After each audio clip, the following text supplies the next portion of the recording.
नमस्कार साथियों, मैं रजनीश भारती। आप देख रहे हैं महानायक टीवी न्यूज। साथियों, आज जो मेरे साथ में कैमरा में आप देख रहे हैं वो भीम आर्मी के वो जिला उपाध्यक्ष हैं जो सारण जिला से हैं। इनसे कुछ जानने की हम कोशिश करते हैं। तो सर, आपका स्वागत है महानायक टीवी न्यूज पर। आपको भी स्वागत है महानायक टीवी चैनल को, और बहुत बहुत धन्यवाद जो आप कड़ी धूप में बाईसाइकिल चलाकर आप दूर दूर जाकर बाबा साहेब के विचारधारा वो शोषित लोगों को आवाज़ उठाने का आप काम कर रहे हैं। बहुत बहुत मैं तहे दिल से मैं धन्यवाद आपको मैं दे रहा हूँ। सर, सबसे पहले आपसे हम जानने की कोशिश करेंगे कि आज देखिए जो बागेश्वर धाम वाले बाबा जो हमारा बिहार में आए थे, लेकिन यहाँ पर आने के बाद में कुछ इस प्रकार से वाकया हुआ है कि बिहारी भाइयों को वो पागल बता के गए, पागल साबित करके गए, मतलब बार बार पागल बता रहे हैं। इसके बारे में आप क्या कहना चाहेंगे?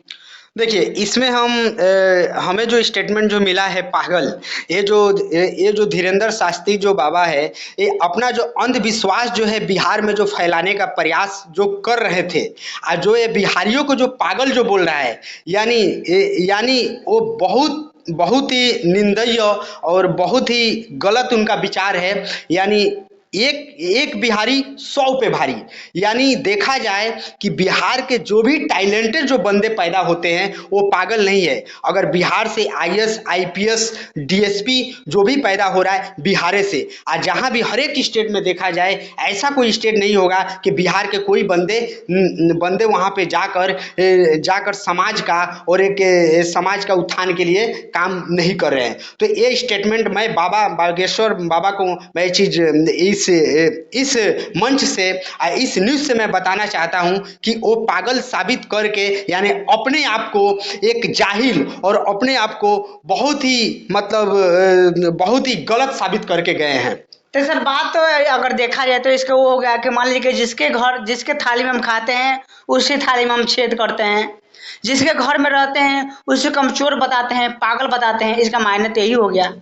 देखिए, ये तो सरासर सही बता रहे हैं कि जिस थाली में वो खाए उसी थाली में वो छेद किए हैं। यानी उन्होंने वो जो पाखंड फैलाने के लिए आया, लेकिन वो जाहिर कर दिए कि हम ये पाखंड जो फैला रहे हैं, हम जो बिहार में अंधविश्वास जो फैला रहे हैं, इतने भी बेवकूफ़ नहीं हैं, इतने भी बिहारी लोग बेवकूफ़ नहीं है, मूर्ख नहीं है कि इनके पाखंड को नहीं समझ पाएंगे। अगर ये बाबा धीरेंद्र बाबा का सेटिंग नहीं रहता तो शायद इस तरह के पाखंड को और इस तरीके के विचार को वो दे नहीं पाते और बिहारियों को पागल नहीं कर पाते। अगर बिहारी ये चोर है, अगर ये पागल है, अगर इनके ऊपर जो इतने तरह का एक गलत स्टेटमेंट दिया है, तो इस धीरेंद्र बाबा अगर दोबारा ये आते हैं तो इनको शायद दोबारा फिर बिहार में एंट्री नहीं मिलेगा। अभी देखिए, आपका कहना बिल्कुल जायज है, लेकिन अगर देखा जाए तो बड़े बड़े लोगों को वो पर्ची खोलते हैं, चिट्ठी खोलते हैं।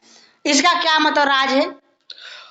अब देखिए, इसमें जो पर्ची का जहाँ पे बात है, अभी देखा जाए तो कोई भी एग्जाम हो रहा है बिहार में, तो बिहार का सरकार का इतना स्थिति गिर चुका है, इतना स्थिति खराब हो चुका है कि सारा काम ही सेटिंग से हो रहा है।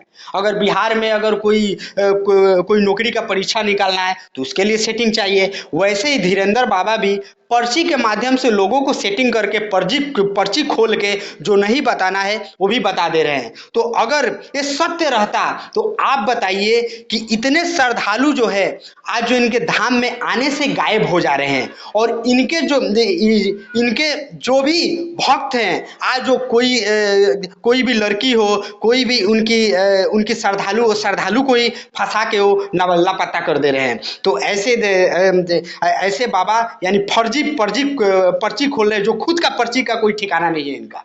बिल्कुल, देखिए, बिल्कुल आपका देखिए, अगर मान लीजिए कि अगर इतना वो जानकार व्यक्ति हैं, इतने लोग का भविष्यवाणी कर रहे हैं, तो कहीं ना कहीं हम तो वहाँ पर नहीं गए, लेकिन वहाँ पर हम जाते तो इनसे एक बार जरूर पूछते कि बाबा, आप इतने जानकार व्यक्ति हैं तो आप ये बताइए कि हमारे भारत के बेरोजगारी कब खत्म होगा, हमारे भारत के कहीं ना कहीं महंगाई कब खत्म होगा, हमारा भारत जो है कहीं ना कहीं इससे मतलब इतना अगर देखा जाए मतलब कतर परिस्थितियों से गुजर रहा है, उसका ये बदलाव कब होगा?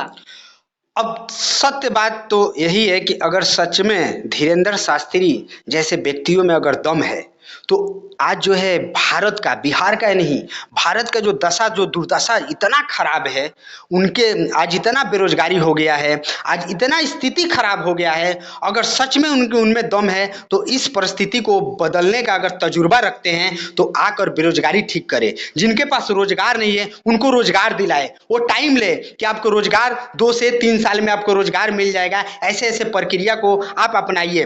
जो जिनके पास हर एक गरीबी है, जिनके पास खाने का, रहने का मकान नहीं है, खाने का अनाज नहीं है, उनका भी खाने का प्रबंध वो करा पाए। अगर अपना पर्चा खोलकर, अपना मंत्र से, अपना उनका तजुर्बा से, अपना यज्ञ से अगर सच में उनका टैलेंट है तो ये भारत का दशा बदल दे। क्योंकि भारत का दशा दिन पर दिन खराब हो रहा है, क्योंकि इस पाखंडवाद, आज जो इस अंधविश्वास के कारण इतने लोग बिक्री हो जा रहे हैं, इसमें बिका जा रहे हैं। इतने लोग अपना पैसा, अपना धन संपत्ति, घर द्वार भी अपना इसमें बेच डाल दे रहे हैं। अभी देखिए लास्ट में जाते जाते कुछ लोगों ने एक नया संदेश भी दिया कि जो जगह जगह पर उनका पोस्टर लगा था, उस पोस्टर के उनका चेहरा पर कालिक पोत दिया गया था। अब देखिए, कालिक तो ऑटोमेटिक पोता जाएगा, इसलिए पोता जाएगा कि जो सेटिंग करके जो कार्य कर रहे हैं, जो अंधविश्वास को फैला रहे हैं, जो उनके मुंह पर कालिक पोता गया 420, यानी आने वाला समय पे ये बाबा 420 नहीं 840 साबित होने वाले हैं। इसलिए क्योंकि जितने भी बाबा आए हैं, आज देखा गया कि आसाराम से लेकर राम रहीम तक जितने भी लोग आए, अपना कारवा को बढ़ाते अपना जो भी विचारधारा है, उस विचारधारा को डुबोकर अपना एक नर्क की दुनिया और एक अपना सलाखों में अपना ये दिन बिता रहे हैं। तो ऐसे बाबा से हम बोलेंगे सारे लोग को कि वो सावधान रहे, ऐसे बाबा के चक्कर में ना पड़े। अपना मेहनत, अपना कर्म, अपना संघर्ष से ही वो आगे बढ़ सकते हैं। चलिए, बहुत बहुत धन्यवाद साथियों। आपने पूरा वीडियो आप लोग देखे, पूरा वीडियो में आपका क्या प्रतिक्रिया है एक बार आप लोग कमेंट करके बताएं। नमस्कार।